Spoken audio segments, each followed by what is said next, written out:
بسم اللہ الرحمن الرحیم۔ دیس کی عدالت عدل کرے، وکیل عدل لے کر دے، وہ دیس کبھی برباد نہیں ہو سکتا، وہ قوم کبھی برباد نہیں ہو سکتی، چاہے پانچوں دریا خشک ہو جائیں اور چاہے ساری بجلیاں چلی جائیں اور ہمارے پاس وہی ٹمٹماتی بتیاں ہوں اور وہی تیل کے چراغ ہوں، لیکن اگر میرے دیس میں عدل ہے تو دنیا کی کوئی طاقت ہمیں کچھ نہیں بگاڑ سکتی ہمارا۔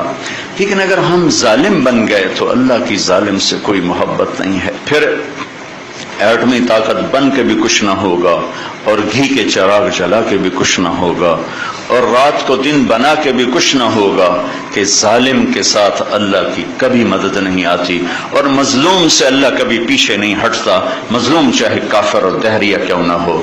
مظلوم ایک برادری ہے، اس میں مذہب کا کوئی ٹھپا نہیں، مظلوم ہونا شرط ہے، اللہ اس کے ساتھ ہے، اور ظالم بھی ایک برادری ہے، اس کے لیے ایمان اور کفر شرط نہیں ہے، پھر اللہ کی تباہی کے نظام چلتے ہیں اور اللہ کے غیظ و غضب کے رندے پھر جاتے ہیں۔ میں آپ سے گزارش کروں گا، آپ اپنی ذات سے شروع کریں، حکومت کا انتظار نہ کریں، آپ اپنی ذات سے شروع کریں۔ آج کے بعد میں اس اللہ اس کے رسول کی نافرمانی نہیں کروں گا۔ آپ کی عدالت میں کوئی بے نمازی، کوئی وکیل عورت، کوئی وکیل مرد بے نمازی نہ ہو، کوئی ظالم کا پشت پناہ نہ ہو۔ ہم یزید کو سب گالیاں دیتے ہیں، حسین کے لیے اب بھی آپ رو رہے تھے، لیکن کام سارے وہی ہوتے ہیں جس سے یزید کی تقویت ملتی ہے، حسین کو نہیں ملتی۔ حسین ایک استعارہ ہے مظلومیت کا اور یزید ایک استعارہ ہے ظلم کا۔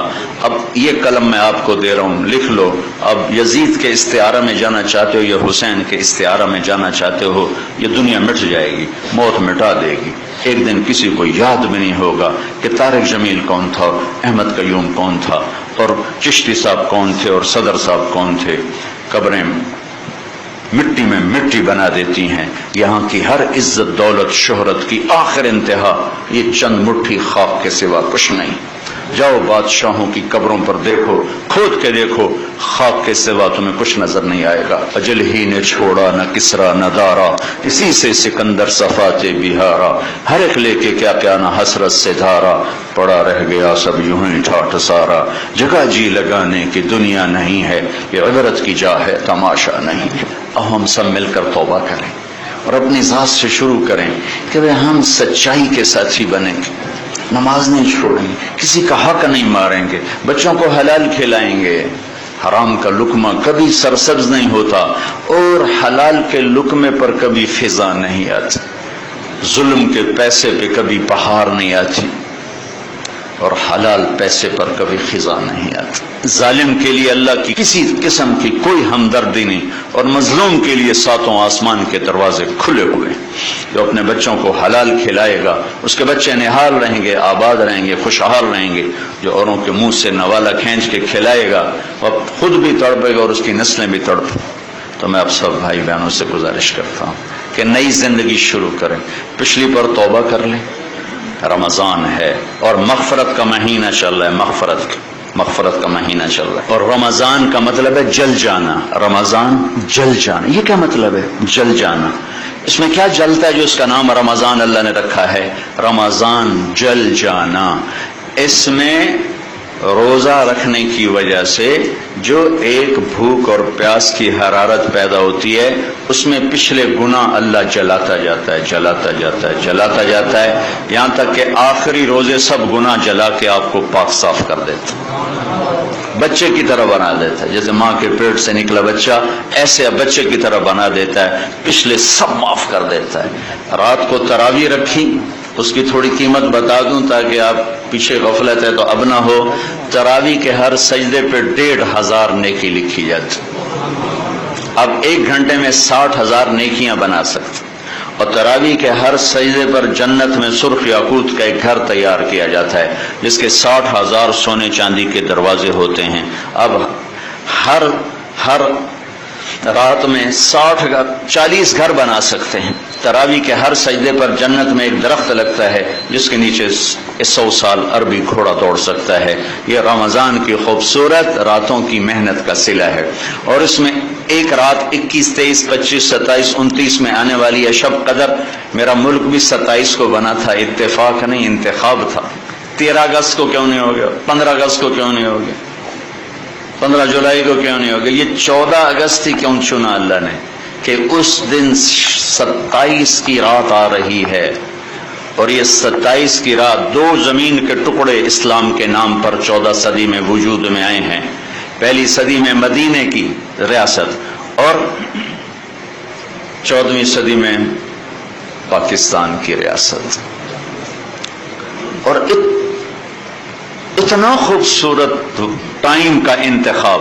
کتنی ریاستیں دنیا میں بنی اور آئندہ بھی بنیں گی۔ 27 رمضان شب قدر شاید کسی کو نصیب نہ ہو، یہ اتنا اور میں دعا کیا کرتا ہوں اس کا نام رکھنے والے، اللہ اس کی قبر ٹھنڈی کرے، جس نے اس کا نام پاکستان رکھا، پاک زمین، سبحان اللہ۔ ہمارے بڑوں نے کتنا خوبصورت خواب دیکھا تھا، ایک زمین آباد کریں گے جو ظلم سے پاک ہوگی، جو زنا سے پاک ہوگی، جو شراب سے پاک ہوگی، جو سود سے پاک ہوگی، جو جھوٹ سے پاک ہوگی، جو ظلم و ستم سے پاک ہوگی، جو دھوکے فریب اور فراڈ سے پاک ہوگی، جو پگڑی اچھالنے سے پاک ہوگی۔ لیکن چمن میں تخت پر جس دم شہ گل کا تجمل تھا، ہزاروں بلبلیں تھی باغ میں ایک شور تھا، غل تھا، کھلی جب آنکھ نرگس کی نہ تھا جز خار کشبہ کی، بتاتا باغباں رو رو یہاں غنچہ یہاں گل تھا۔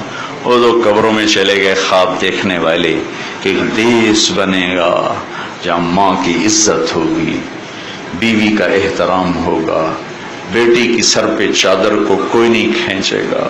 میرے تلمبا میں رنجیت سنگھ نے 1818 میں ملتان فتح کیا تو اس نے 3 بازار حسن بنائے، ایک ملتان میں، ایک کہروڑ پکا میں، اور ایک تلمبا۔ تلمبا میرا ہوم ٹاؤن ہے، اس کے ساتھ ہی میرا گاؤں۔ تو ایک زمانے بعد خیال ہے کہ طوائفیں بھی تو کسی کی بیٹیاں ہیں، پتہ نہیں کس مجبوری نے ان کو اس گھنگرو پہنائے ہیں۔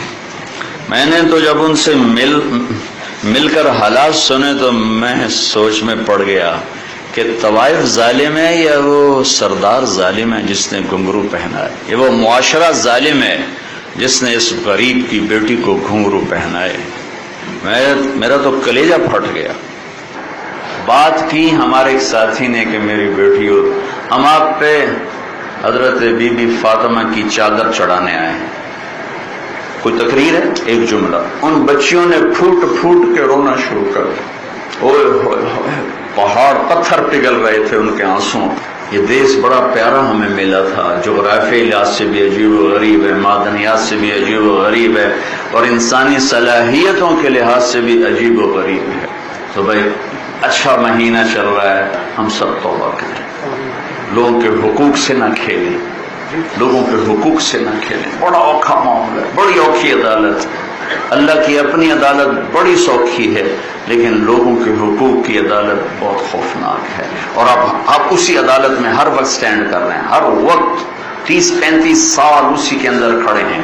اگر آپ کا قلم نہ بکا، آپ کا ضمیر نہ بکا، آپ کے ایمان پہ ظلم کا داغ نہ لگا، تو آپ سب اپنے وقت کے جنید بغدادی اور عبد القادر جیلانی اور یہ رابعہ بصری، لیکن اگر یہ بک گیا پھر بڑے گھاٹے کا سودا، بڑے گھاٹے کا سودا۔ تو بھائی ہم اس مبارک مہینے میں توبہ بھی کریں، اللہ کی بارگاہ میں عہد بھی کریں کہ آج کے بعد ہماری عدالتوں میں ظلم نہیں ہوگا، ٹھیک ہے؟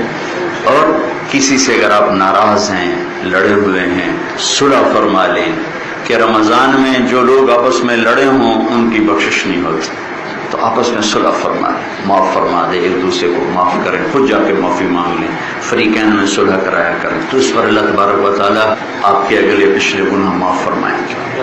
اور بھوکا رہنے میں پیغام ہے غریب کی ہمدردی کا، اس لیے فطرہ رکھا میں آخری بات، صدقہ فطر جو فطرانہ کہتے ہیں، فطرانہ عام طور پر اخباروں میں چھپ جاتا ہے گندم کے لحاظ سے وہ کوئی آج کل 100-200 روپے بنتا ہے، لیکن اگر آپ کشمش کے لحاظ سے دیں گے، ہمارے نبی نے ایک فطرانہ دیا، کشمش کھجور، کشمش کا فطرانہ ایک آدمی کا 2000 بن جاتا۔